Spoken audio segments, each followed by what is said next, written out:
TTD laddu కల్తీ నెయ్యి అంశానికి సంబంధించి ఒక అప్డేట్ మనం బ్రేకింగ్ న్యూస్ లో చూస్తున్నాము. ఏకసభ్య కమిటీని నియమించారు. చర్యలకు ఏకసభ్య కమిటీ సిఫార్సుల ఆధారంగానే త్వరలో చర్యలు ఉండబోతున్నాయి. ఏ క్షణమైన ఏకసభ్య కమిటీని ప్రకటించే అవకాశం ఉంది. దోషులను ఖచ్చితంగా శిక్షిస్తామంటున్నారు సీఎం చంద్రబాబు.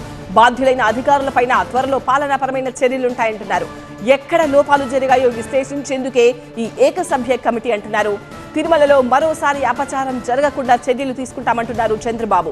పూర్తి స్థాయి విశ్లేషణ తర్వాత చర్యలు ప్రారంభిస్తామన్నారు సీఎం. దోషులు తప్పించుకోకుండా అన్ని చర్యలు చేపడతామంటున్నారు.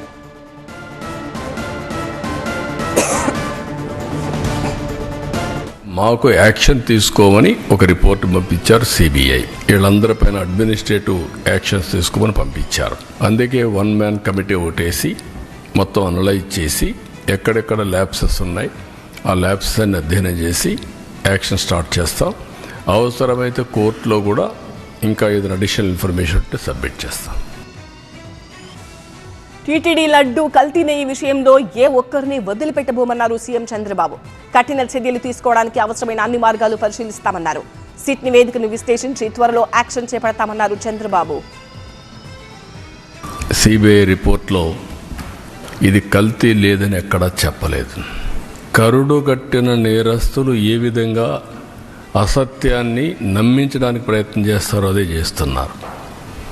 నేను ఆంధ్రప్రదేశ్లో ఉండే భక్తులందరినీ ఒక సామాన్య భక్తుడుగా అపీల్ చేస్తున్నాను.